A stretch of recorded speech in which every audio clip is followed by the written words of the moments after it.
So we're not having this conversation because your world needs to be saved or your planet is in peril or you'll be in trouble if you don't hear this. You're all doing just fine. It's all working out great. Really, it is. With one small exception, and that is you as humans are not nearly as joyful as you meant to be. Not nearly as joyful as you meant to be. You said, I am source energy. A part of me will come forth. I will explore contrast and I will come to new decisions. And when a new decision is born out of me, I will feel the birthing of it and a momentary feeling of enthusiasm. And then I will use all of my determination and my willpower and my ability to focus in the direction of my newfound expansion. And I will train myself into the frequency of that until that is my normal vibrational offering. And I know that law of attraction, as it always does, will wrap itself around me with cooperative components that are equivalent to the vibrational stance that I learn and practice and achieve. That's what you said. And you said, and the best part of it. Let's see, what's the best part? Being born? No, not really. Sifting through the contrast? No, not really. Giving birth to a rocket? Maybe, but not so much.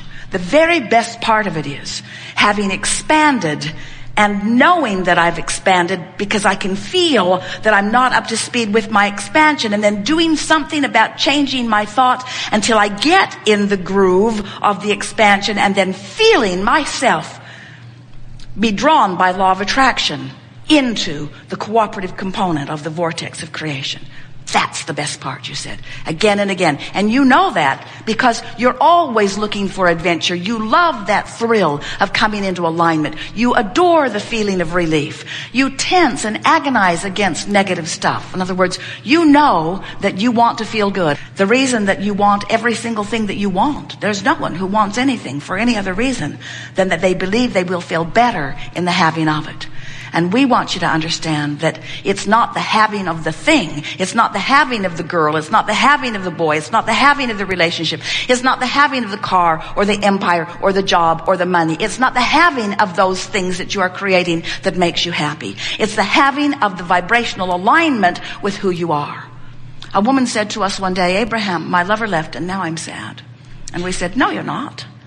And she said, to be clear, my lover left and now I am very sad. And we said, no, you're not. People don't always speak what they're thinking. But what she was thinking is, you crazy ghost.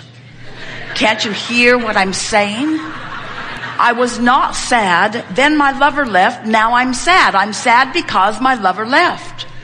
But we wanted her to understand all sadness comes from holding yourself apart from the most expanded version of you.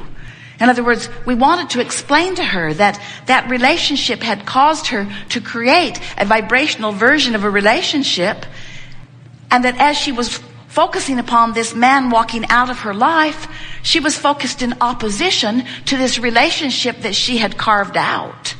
That man was never the lover of her dreams. He was just a temporary filler for the lover of her dreams. But the reason she was sad, nevertheless, was not because he had walked out the door.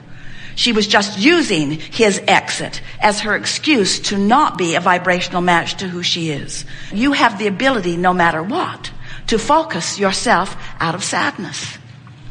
The reason that so often you don't believe that you can do that is because law of attraction has been active in your life. And if you've been beating the drum of something, law of attraction's been surrounding you with more things like that. So when you get going on something, and it's a far cry, a far vibrational cry from who you really are and all that you've expanded to, you feel bad. And then you begin making a sort of art of feeling bad. You email friends about how bad you feel today. You blog about it. You talk to your friends about it. You think about it. Someone said to us, it feels like my thoughts are thinking me. It doesn't feel like I have any control over my thoughts. I try to think more positive thoughts, but I just keep going back and going back and going back.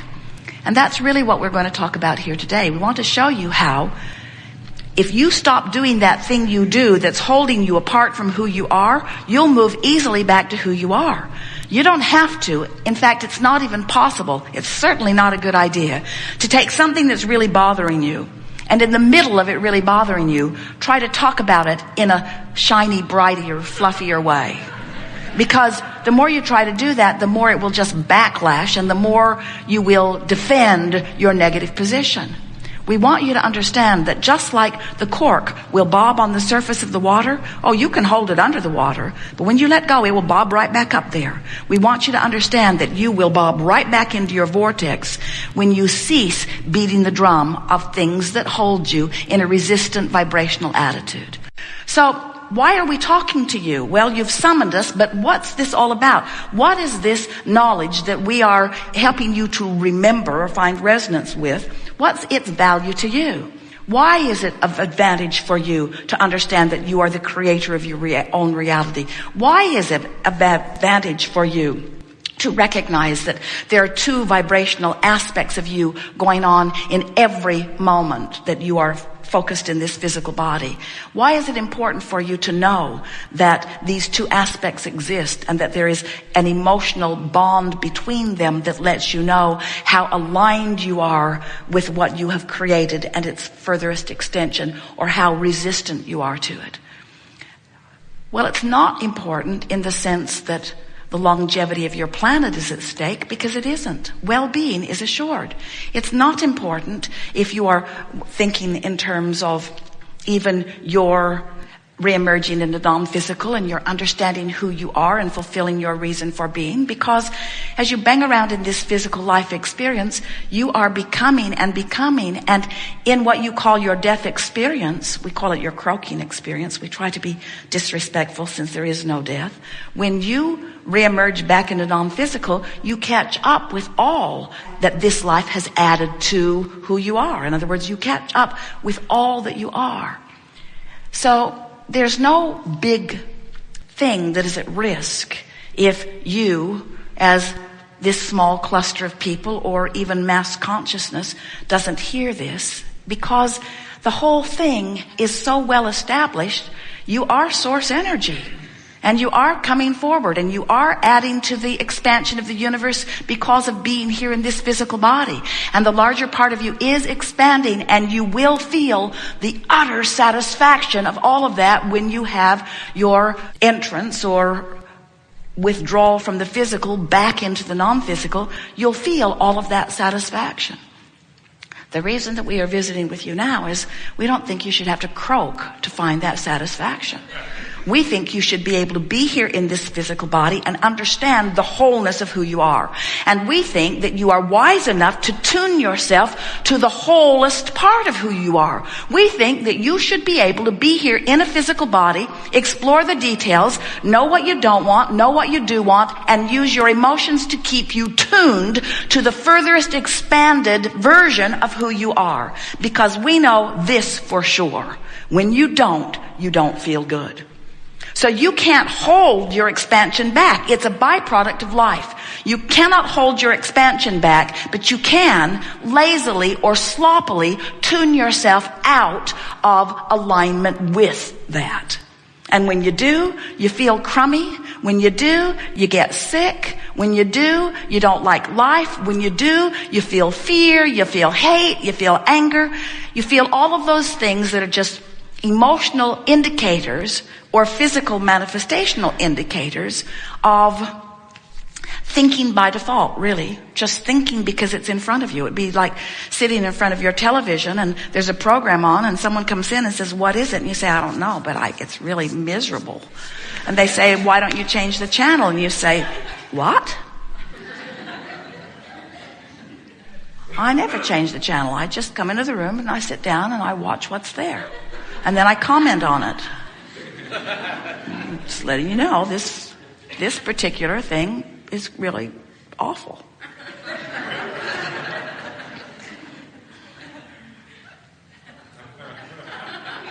We're not kidding. That's mostly what you do. You read the front page of the newspaper and you have a knee-jerk response to it. And you watch CNN and you have a knee-jerk response to it. And Your kids call or your neighbors do something and you just look around and you respond. You just observe and respond and observe and respond and observe and respond. The good news is every time you observe and respond, you launch a rocket of improvement. But if you don't do something about then tuning yourself to the improvement, then what happens is your life gets away from you. That's why the longer people live in their bodies, the ornerier and the sicker they usually get. Because life kept causing them to expand, but they didn't go. They just kept watching the same channel. They just kept observing and commenting on what they were observing. So this Art of Allowing workshop, this is about the art of allowing what? The art of allowing me in my physical human body, with my physical mind, with my physical ability to focus, is about me using my ability to focus myself into alignment with the furthest that I have become. And that is where true satisfaction comes from. Moment to moment to moment satisfaction. Nothing is more delicious than to explore life and know what you don't want and know what you do want, and then recognize that you've expanded. You can tell because you feel uneasy. You've expanded to a new place, but you've got chronic habits of thought that aren't letting you go there. What we want to introduce to you in a way that you can really feel it, and in a way that we would like very much if it evokes a new decision within you, we want you to be on the quest for the path of least resistance. And we want you to understand that the path of least resistance is this viable, magnificent path because the source within you has already carved it out. All of these rockets of desires that you put over here into this vortex of creation have put a powerful, powerful point of attraction into motion where all cooperative components have been assembled.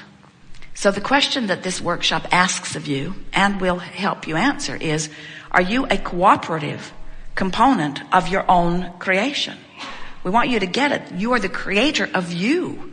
You have created a prosperous, healthy, vital, alive, good feeling, good timing, very exhilarated version of you into your vortex of creation. And you've got to find ways of focusing yourself into alignment with that before you can, in this moment, in real time, experience the true version of who you are. You are not meant to be fragmented beings. You are meant to see your life through the eyes of Source. You're meant to understand your world from the viewpoint of Source. Life is supposed to be good for you, not just eventually, but right now. You're supposed to feel good, not just eventually, but right now. Everything that you're living right now is what life is. It's always right here, right now. Source isn't waiting around to live. Source is living right here, right now. Source is not waiting around to love. Source is loving right here, right now. And Source is wise enough to look for a reason to love through your eyes in every moment, and finding a reason to love through your eyes in every moment. The question is, are you up to speed with the love that Source is finding through your eyes right here, this moment? We think you're getting it. We think you're getting it. And now we're wanting you to understand that in your knowing what you don't want and your knowing what you do want, you are adding that which all that is knowing what it wants too. And all that is benefiting by what you've carved out and living it and wanting you to live it too. And you can, as long as you get your horse in front of your cart, which is to say, as long as you say, nothing is more important than I feel good. Today, no matter where I'm going, no matter what I'm doing, no matter who I'm doing it with, it is my dominant intent to see the world through the eyes of Source. And Source is saying back to you, and we are now seeing the world in a newly defined perspective because of what you just lived just now. And we are reveling in your new discovery. Come play with us here and now. We've enjoyed this interaction immensely. It is exhilarating to come together with those like you who are taking thought beyond that which it has been before.